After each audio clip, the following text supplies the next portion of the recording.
네, 이관우 건국대 상어교양대학 교수와 함께하겠습니다. 어서 오세요. 네, 안녕하세요. 자, 아마 이관우 교수하고 이야기를 하는 거 총선 전에는 오늘이 마지막 시간일 것 같습니다. 네. 그다음에 이제 다음 주는 총선 당일이기 때문에 저희가 아마 이제 그 선거 방송으로 좀 진행을 해야 될 것 같고 선거 전에는 좀 마지막 방송이 좀 될 것 같아가지고 한번 좀 모두 한번 총 복귀를 네. 하는 이런 시간으로 한번 꾸며봤으면 좋겠는데요. 이제 그 돌아보면 항상 이때가 변곡점이었구나 하는 것들이 이제 항상 이제 그 눈에 밟히는 거 아니겠습니까? 네. 좀 돌아보면 아젠다 중심으로 봤을 때 어떤 그 변곡점들이 있었다고 그렇게 쭉 한번 정리를 해볼 수 있을까요?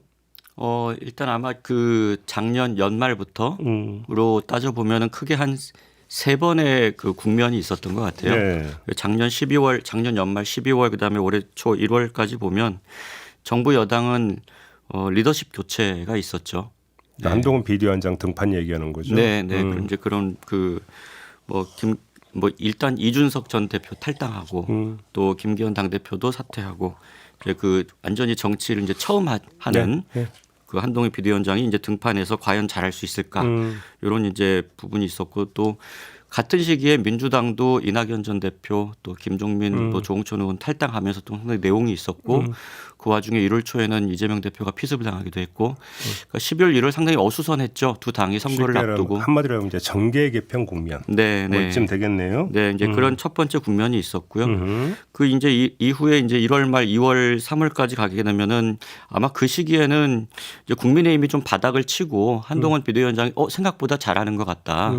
네, 그리고 뭐 유난 갈등 한 두 번 정도 있었던 것 같은데 오히려 그게 더 이렇게 긍정적인 메시지도 줬던 것 같고.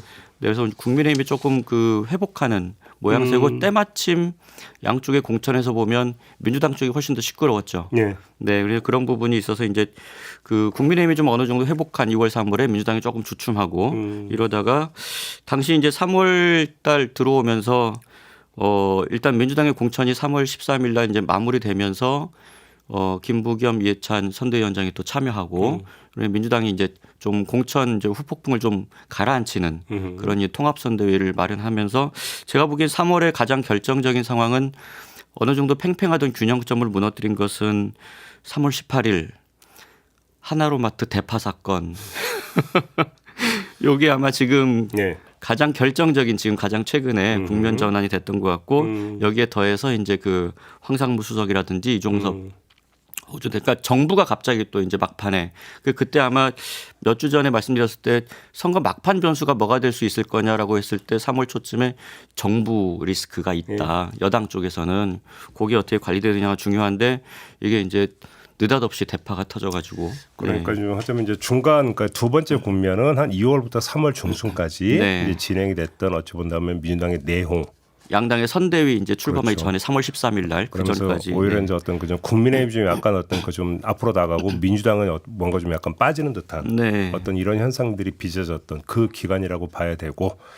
근데 나머지 세 번째는 그러면 그 이른바 대파. 네. 부터 시작해서 지금까지 이렇게 되는 겁니까? 이제 그런 상황이 쭉 이어지고 있다고 봐야 그럼 되겠죠. 이제 큰 흐름은 그쪽에 가 있었다고 봐야 다시 되겠죠. 말하면 이제 윤석열 리스크가 재등장을 한 네, 네. 그 세 번째 국면 네. 이렇게 좀 정리를 하면 되겠네요. 자, 이거는 어떤 이제 그 정치권 움직임을 중심으로 한번 이제 그 국면을 좀 정리를 한 거고 좀 관통을 했던 의제라고 할까요? 아젠다라고 할까요? 뭐가 그러니까 생각이 나십니까? 그러니까 아마 그 작년 연말부터 지금까지 쭉 가장 그 이제 세게 일관되게 이렇게 영향을 미쳤던 것은 역시 이 선거가 중간 평가적인 정권에 대한 성격을 가지고 있기 때문에 정부의 국정 운영 능력이죠. 사실은 총선과 관련해서 크게 박근혜 정부 때 그리고 문재인 정부 때 그리고 이번에도 이제 총선 때 보면은 정부의 그 국정 운영 능력 전체를 보는 거죠.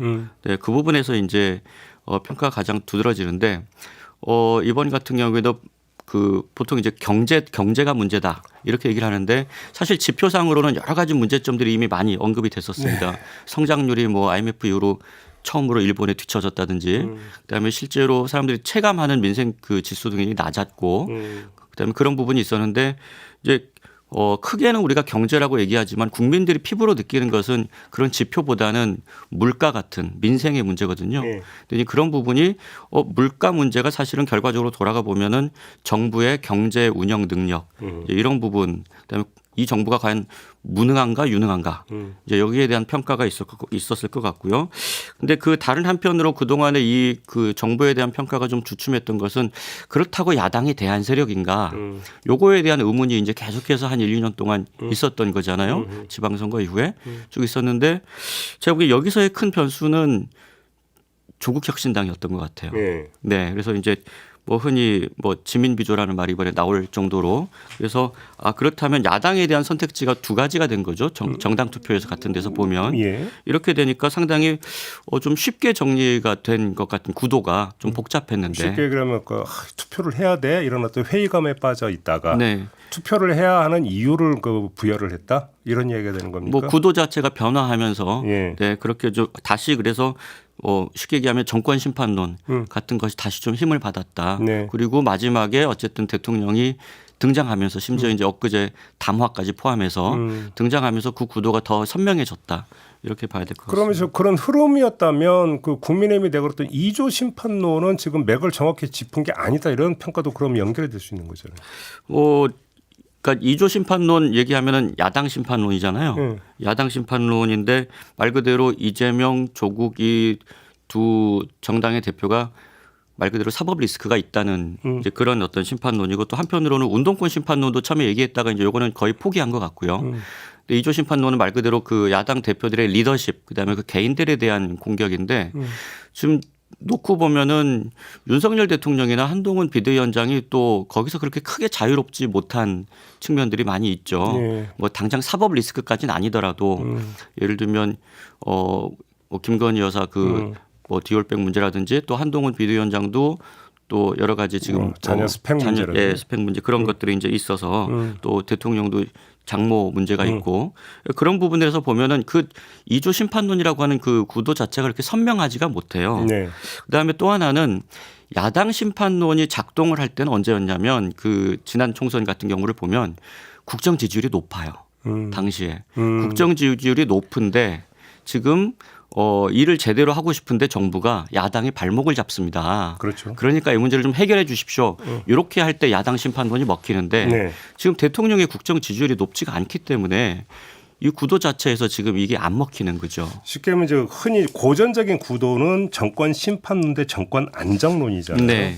그리고 이제 정권 안정론의 바탕에 깔려 있는 것은 지금이 좋다라는 심리를 자극하는 게 깔려 있는 거거든요. 그렇죠. 이제 여러 가지 지표상에서 경제가 그렇죠. 좋다든지 지금이 뭐 그런 대로 괜찮은데 왜 흔들려고 하느냐. 우리가 네. 안정되게 국정할 수 있게 좀 보장해 줘야 되는 거 아니냐. 우리가 이 심리를 더 잘할 수 있는데 그렇죠. 발목 잡혀서 못 하고 있습니다. 그래서 기본적으로 이것은 저는 뭐 이게 지금 뭐 제가 그게 통하고 있다 안 통하고 있다는 뭐 개인적으로 평가를 내리기는 어렵습니다만 과거의 사례를 보면 국정 지지율이 높아야 이게 지금 논리적으로 말이 된다. 그러니까요. 네, 그러니까 그런 말씀입니다. 바로 이제 그 정권 안정론을 펴기 위해서는 그 대통령 지지율이나 이런 것들이 높으면서 구호가 일 좀 하게 해 주십시오. 이렇게 네, 이제 그렇죠. 가는 거잖아요. 네. 지금 실제로 현수막에 그런 것들을 좀 걸었었죠. 국민의힘이. 그런데 지금 윤석열 대통령의 국정 수행 지지도가 이제 계속 낮은 상태에서 제가 그 현수막을 보고 무슨 생각이 들었냐면 일하고 싶습니다. 이렇게 해가지고 뭐 그 현수막을 봤는데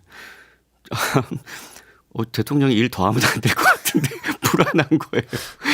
네, 그래서 저건 잘 안 먹히겠다.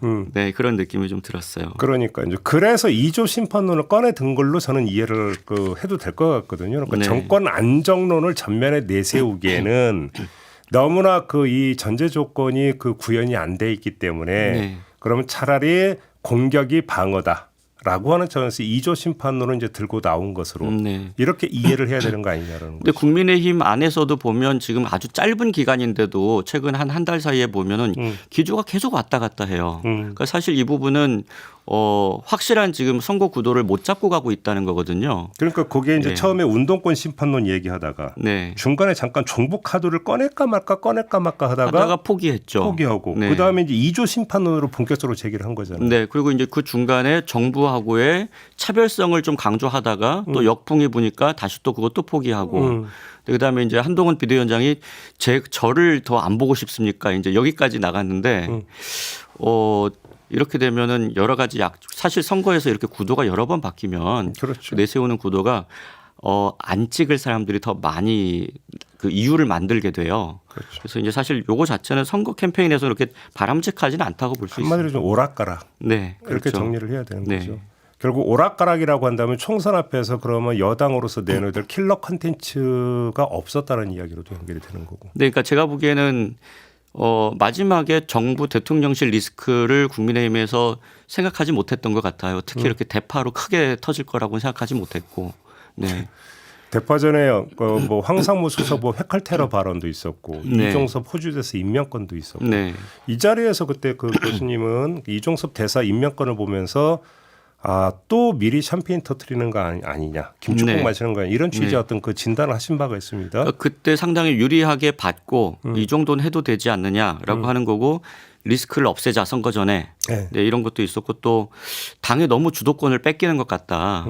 대통령실이 아무것도 안 했는데 당이 이겼다. 요건 또 이제 레임덕이 너무 빨리 오니까요. 그래서 아마 그런 측면들이 복합적으로 작용한 게 아닌가 싶습니다. 근데 그게 엄청난 악소가 되어버려 결과적으로. 결과적으로는 그렇죠. 그러니까, 오히려 정권 심판론을 이제 불집해버리는. 그러니까 대통령이 등장을 하지 않았으면 좀 달랐을 거라고 저는 좀 봐요. 예. 물가가 지금 계속해서 이렇게 사실 물가 높다는 얘기는 한두 달 전부터 계속 있었거든요.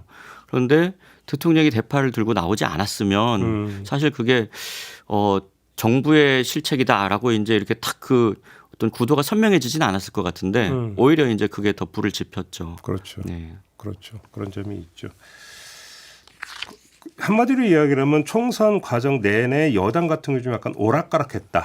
네. 0점 조준을 제대로 하지를 못했다. 네. 이렇게 정리를 하면 될 것 같은데 더불어민주당은 어떻게 평가를 하세요? 그냥 정권 심판론이라고 하는 어떤 이 구도를 더불어민주당이 창출했다고 평가할 수 있을 거예요? 그러니까 그게 좀 뭐 여러 가지로 지금 민주당 같은 경우에는 민주당이 잘해서 지금 득표를 뭐 많이 한다기보다는 사실은 이재명 대표 입장에서는 윤석열 대통령이 제일 고마운 사람인 것 같고요. 네, 얹혀가는 측면이 좀 있지 않나요? 네, 그게 있고 또 하나는 지금 그 조국 혁신당이 등장하면서 또 역시 그 아까 말씀드렸던 그 선명한 정권 심판론 구도가 생겼기 때문에 네. 또 그 특히나 이 후보자들이 그 이제 그 지역에서 투표를 하고 싶으려면은 비례대표를 찍겠다는 유권자들의 표를 같이 얻어와야 되는데 민주당에 이제 조금 긴가민가 예를 들면은 민주당이 왜 저렇게 잘 싸우지 못하지라고 하는 유권자부터 아니 너무 저렇게 그 강경 일변도로만 가는 것 아니야?라고 또 왜 대한정당이 되지 못하지 이런 의문점을 가지고 있었던 유권자들이 정당 투표라도 다른 정당을 찍으러 나가야 되겠다라고 생각하면 지역구에서 민주당 표가 좀 늘어나겠죠. 정권 심판을 해야 되면. 네. 아마 그런 부분들이 이제 좀 도움이 됐다고 보고 사실은 지금 공천 과정이 좀 매끄럽지 않았잖아요. 네. 제가 말씀드리는 것은 뭐 이렇게 변화가 물갈이를 많이 했다라는 측면보다는 물갈이를 할 수 있는데 그 과정에서 좀 통합의 모습이 잘 보여지지 않았다라고 하는 이제 좀 그런 부분이 있고 또 하나는 논란이 있는 후보들이 여전히 많이 있어요. 네, 그런 부분들이 민주당 측면에서는 보면 스스로 득점한 것보다는 여러 가지로 주변에서 구도가 도와준 측면이 있다. 그러니까요. 그래서 이제 앞으로 가던 문제겠죠. 한마디로 얘기하면 흔히 이야기하는 어떤 반사 이익을 누린 거죠. 그러니까 이게 단단하지 않다는 거예요. 중요한 것은. 네. 여기서 이제 한두 가지 뭔가 지금 아직도 일주일 정도가 남았는데 여기서 한두 가지 사건이 생기면은 영향을 줄 수가 있죠. 그래요. 네, 네. 그러면 조국 혁신당의 부상은 결국은 뭐라고 할까요? 회의감에 좀 빠져있던 야권 성향 유권자들에게 투표를 해야 되는 이유를 다시 부여하는 계기가 됐다. 이런 평가실 거예요? 저는 그렇게 보고 있습니다. 네. 그래요? 그러면 조국 대표와 이재명 대표의 관계는 어떻게 정리가 돼야 되는 겁니까? 뭐 두 사람이 아마 또 얘기를 했던 것 같은데 한편으로 보면은 뭐 야당에서의 대한야당으로서의 경쟁 구도가 분명히 있을 거고요. 또 한편으로 보면은 뭐 정권 심판론을 두 당이 다 앞세우고 있기 때문에 이제 정부 여당을 견제하는 측면에 있어서는 공조가 되겠죠. 근데 제가 생각하기에는 어떤 그 경쟁적인 측면에 있어서 봤을 때 조국 혁신당 쪽이 조금 더 몸이 가볍긴 한 것 같아요. 그 부분에 있어서 이재명 대표 이런 차이가 있는 것 같은데 왜 민주당이 저렇게 제대로 싸우지 못하느냐라고 하는 불만을 가지신 유권자들 같은 경우에는 당이 크잖아요, 규모가. 그리고 이제 이재명 대표는 아직 그 본격적인 재판을 시작하지도 않았고 예. 그렇기 때문에 지킬 게 많죠. 조국 대표는 뭐 저는 이제 더 이상 잃을 게 없습니다라고 하는 분위기로 나오니까 그런 부분들이 조금 유권자들에게 차별성을 보여주는 측면도 좀 있는 것 같고요. 그럼 여기서 좀 정리가 필요한 게 이재명 대표나 조국 대표 모두 이른바 사법 리스크를 안고 있는 인물들이지 않습니까? 네. 그럼에도 불구하고 이재명 대표의 민주당에 대해서는 뭔가 고개 갸웃거리는 분위기가 있었는데 조국 혁신당에 대해서는 박수치는 분위기가 있다. 네. 그러면 그거는 이 현상의 배경에는 도덕성 문제가 관통하고 있는 게 아니라 오히려 전투력 문제가 관통하고 있는 거다. 이런 그 정리가 되는 거잖아요. 그러니까 조국 그 대표에 대해서는 그 동안에 사실은 도덕성 논란이 가장 크게 이렇게 네. 발목을 잡았던 것인데 저는 이렇게 보는데요. 조국 대표가 교수로 또 지식인으로서 이렇게 외부에 있을 때는 상당히 높은 도덕성에 대한 잣대를 가지고 당신이 과연 비판할 수 있느냐. 네, 이렇게 이제 보는 잣대가 저는 분명히 있었다고 보고요. 그런데 지금 조국 대표가 정치를 시작하면서 정치 안으로 아예 들어와 버렸어요. 그러면은 기존의 그 기준을 가지고 사람들이 이제 비판하기보다는 다른 정치인들과 같이 비교를 하게 되거든요. 근데 그렇게 보면은 지금 주요한 행자로 볼 수 있는 뭐 윤석열 대통령, 한동훈 비대위원장, 이재명 대표 이렇게 봤을 때 조국 대표 뭐 그렇게까지 더 나쁜 사람이야? 그러니까 상대 평가로 간다. 이제 절대 평가에서 상대 평가로 이렇게 같은 그라운드 안에서 이제 평가를 하게 됐고 최근에 저는 좀 상징적인 부분이 그 인요한 네. 그 혁신위원장 지금 저기 국민의 미래 선대위원장. 선대위원장. 네네. 그 인요한 같은 경우에 이제 그 뭐 마피아도 가족은 건드리지 않는다. 저희와 인터뷰. 네, 이런 표현을 했었고 또 한동훈 비대위원장도 뭐 후진국에서 권력 잡은 사람들이 그걸 가지고 자기 권력 그 가족을 방어한다. 이런 말 했는데 이게 다 부메랑처럼 되돌아가 버렸거든요. 그러니까 이게 다 조국이라든지 이런 사람들을 공격하기 위해서 이제 야권을 공격하기 위해서 만들었던 말인데 국민들이 보기에는 다 거기서 거기인 거예요. 그러니까 이제 이런 그 예를 들면 2조 심판에 대한 비판이 사실 잘 먹히지 않고 있는 거죠. 네. 아무튼 총선 후에 이재명과 조국 두 사람의 관계가 어떻게 정립이 될지가 참 관심사다. 지금 뭐 대선 후보 경쟁도 사실상 뭐 지금 조사에서는 뭐 시작된 것 같고요. 네. 아무튼 요거 좀 앞으로 좀 총선 이후의 관전 포인트 중에 하나다 이런 말씀을 좀 드리겠고 제3지대가 전혀 힘을 못 쓰고 있습니다. 이건 그 정권 심판론이 비등해진댔다는 결과 이렇게 이해를 하면 되는 겁니까? 저는 그런 측면이 좀 있다고 보고요. 예. 이제 전에도 한번 말씀드렸을 텐데 그 조국 혁신당은 그때 이제 그 2월 초에 조국 대표의 그 재판 때문에 사실은 창당 작업이 전체적으로 조금 늦어졌고 그리고 나서 이제 출범한 제가 보기에는 의도하지는 않았던 것 같은데 결과적으로 그게 조국 혁신당한테는 굉장히 그 골든 타임이었던 것 같아요. 특히 네. 이제 그 국민의힘이 상당히 그 뭐 고전하고 있는 상황에서 그다음에 존재감을 드러내지 못했고 여전히 정권 심판론은 있는데 민주당 안에서 공천이 이렇게 이제 갈등이 상당히 커졌기 때문에 어떻게 보면 새로운 미래의 창당이 만약에 그 시점이었다면 아니면 조국 혁신당하고 창당 시점이 서로 바뀌었었다면 그러면은 오히려 새로운 미래 쪽이 또 이렇게 관심을 좀 받을 수 있었을 텐데 아마 그런 이제 그 좀 저는 운이 좀 있었다고 보고요. 그런 측면에서 다른 한편으로는 그 지금 개혁신당이나 그다음에 새로운 미래가 좀 새로운 모습을 어떻게 보면 보여주지 못했죠. 예. 개혁신당 같은 경우에 처음 내놓은 이준석 대표가 내놓은 공약들이 여전히 그 예를 들면은 이대남이라고 이제 보통 대표되는 그런 이제 강경 우파 보수 또 영보수 이쪽에만 초점이 맞춰져 있어서 확장력이 굉장히 떨어졌고 뭐 선거에서 그 정도만 가지고 20대 남성만 가지고 할 수 있는 건 아니잖아요. 근데 처음에 공약이 그런 부분이 많이 떨어졌고 또 그 뭐 현역 의원들을 많이 합류시키겠다라고 이제 당시에 여러 가지 기대감을 제가 보기에 그때 그 뭐 이 프로그램에서도 이제 들었던 것 같은데 기대감을 너무 높여놨어요. 처음에 뭐 5명, 10명 나와서 같이 할 것이다. 그렇지 않은데 저는 그거 좀 실책이었다고 보고 이낙연 대표 쪽의 새로운 미래는 뭐 방금 전에 앞에 또 나오셨지만 새로운 미래라고 하는 그 명칭과 그 당의 이낙연 대표라고 하는 부분이 잘 안 맞았던 것 같아요.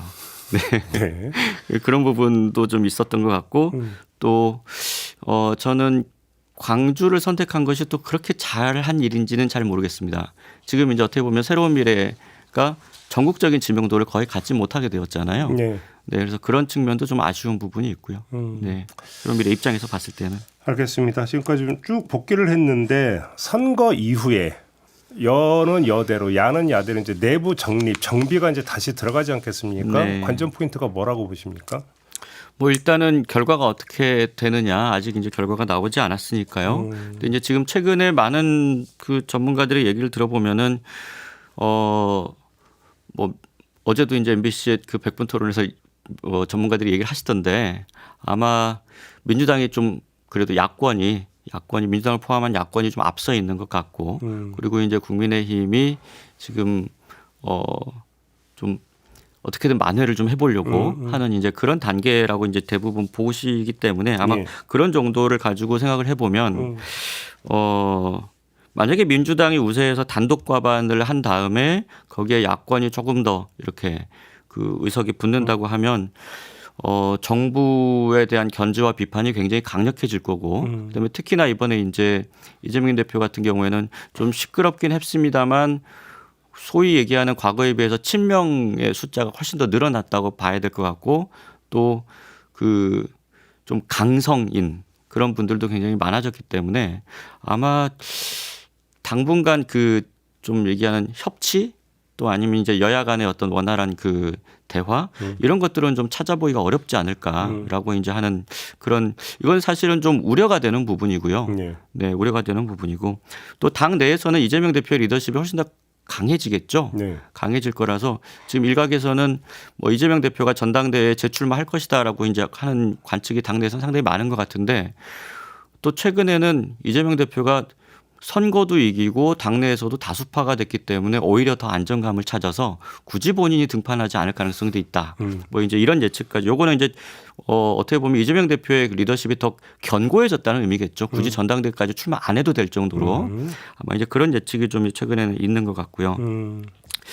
여당은 좀 복잡해질 것 같아요. 이제 책임 공방의 문제가 분명히 나올 것 같습니다. 일단 한동훈 위원장의 네. 이제 거치가 이제 제일 최대 그렇죠. 관심사겠죠. 지금 비대위 체제로 계속 갈 수는 없거든요. 당을 정상화해야 된다는 얘기가 나올 거고 당 대표 경선 바로 해야겠죠. 바로 전당대회를 해야 선거 되겠죠. 결과와는 상관없이. 네, 이제 선거 결과 어떻게 나오든지 해야 될 거고 제가 보기에는 일단은 뭐 한동훈 비대위원장도 고민이 있겠지만 바로 가기는 쉽지 않을 것 같고요. 그렇다고 해서 또 이번에 공동선대위원장 했던 분들 중에서 또 대선으로 가고 싶어 하시는 분들도 여러 있는데 그래서 아마 그분들 중에 좀 한 분이 리더십 교체 과정에서 나타나지 않을까. 제가 보기에는 그 중에서는 지금 원내 입성하는 분보다는 아마 원외가 되는 분이 또 뭔가 좀 역할을 좀 가져가게 되지 않을까. 그렇게 보세요. 아마 그렇게 해야 좀 견제가 상호간에 이루어질 것 같다는 생각이 들어요. 아마 대통령실에서는 그거를 좀 원할 것 같습니다. 그러니까 원내에 입성했는데 당 대표까지 하게 되면 레임덕이 너무 가속화되기 때문에 아마 속칭 이제 자기 정치를 할 여지가 별로 없는 사람. 그렇죠. 이런 사람을 선호할 거다. 그러니까 이제 말 그대로 원내외를 다 한 사람이 이렇게 통화를 하게 되면 안 그래도 지금 선거에 졌는데 그리고 야당에 굉장히 공격을 세게 할 텐데 정부를 아마 이 부분이 좀 뭐 레임덕으로 이어질 가능성이 좀 있다고 보고 차라리 좀 힘이 빠진 뭐 아깝게 낙선한 뭐 그런 사람을 세우지 않을까. 근데 예. 용산의 지배력이 계속 유지가 될까요? 뭐 당장 어렵겠죠. 그 부분은 쉽지 않겠죠. 그러니까. 네, 네. 근데 이제 아마도 여당 입장에서는 여전히 저는 항상 정부 여당의 아직은 중반이고 또 하나는 그 임명권이 많아요. 네, 임명권이 많기 때문에 뭐 기관장 이런 거 말씀하시는 네, 거죠? 네. 그러니까 개각을 할 수 있죠 지금 당장. 그렇죠. 아마 총선이 끝나고 나면은 개각을 요청하게 될 거예요. 네, 뭐 제가 보기에 지금 뭐 거론하기는 좀 그렇지만은 그 한덕수 국무총리도 지금 굉장히 오랫동안 지금 하고 계시고. 그래서 2년 한 거죠. 네, 그래서 이제 지금 아마 총선이 끝나고 나면 여당 내에서도 국정쇄신을 좀 하자 이런 요청이 있을 것 같고 그래서 지금 정부 전체적인 어떤 뭐 국민의힘 내부의 전당대회도 문제겠습니다만은 뭐 이번에 지금 내각 총사퇴위가 나왔었는데 아마 국정쇄신을 전반적으로 좀 하게 되지 않을까. 그걸 좀 그러니까 관전 포인트가 될 것 같습니다. 유의해서 봐야 되는 게, 예를 들어서 뭐 그 탈당 요구했다가 철회한 거는 그냥 해프닝이라고 치더라도 네. 윤석열 대통령의 사과와 내각 총사퇴를 요구했던 목소리가 여러 명 입에서 이제 그 나왔는데 이게 갑자기 잦아들고 있단 말이에요. 네. 총선이 끝나기도 전에. 그렇다면 이 현상을 어떻게 이해를 해야 될 것이냐. 네. 이 현상으로 좀 연장해서 본다면 총선 이후에도 용산의 지배력이 계속 유지될 가능성이 있는 하나의 전조 현상으로도 이해할 수 있는 부분이 있거든요. 그러니까 아직 균형추가 확 기울진 않았다는 그렇죠. 거예요. 그래서 이제 지금 보면 저는 이제 왜 여기 갑자기 잦아들었을까라고 하는 부분은 지금 보니까 어차피 선거 결과를 바꾸기는 쉽지 않을 것 같아요.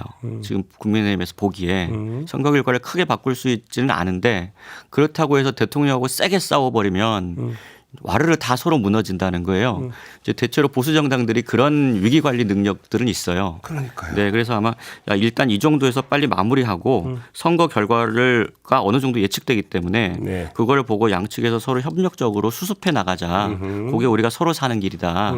네, 지금 어차피 지금 과반이 만약에 우리가 어렵다고 하면은 굉장히 정부도 끌고 나가기 힘들고 여당도 힘이 빠질 텐데 우리가 지금 싸울 때가 아니다. 이런 정도의 그 어떤 위기 의식 같은 게 작동하는 게 아닌가 싶습니다. 알겠습니다. 네. 아직 선거 결과가 아직 안 나왔고요. 선거까지 또 일주일이 남아있기 네, 때문에. 아직 일주일 남았기 때문에 예. 여러 가지 변수는 아직도 많고요. 그렇습니다. 네. 그래서 어떤 뭐냐 잠정 결론을 가지고 이렇다 저렇다 이야기하기는 네, 너무나 네. 섣부른 감이 있기 때문에 네. 오늘은 이제 주로 복귀하는데 네, 어떤 네. 좀 방점을 찍어서 한번 좀 되돌아보는 시간으로 좀 꾸며봤고요. 뭐 나머지 부분은 앞으로 이야기는 앞으로 많이 할 기회가 없겠죠. 그렇죠. 네. 그렇게 뭐 마무리를 하도록 하겠습니다. 예. 네, 지금까지 건국대 이관후 교수와 함께했고요. 저도 물러가겠습니다. 고맙습니다. 수고하셨습니다.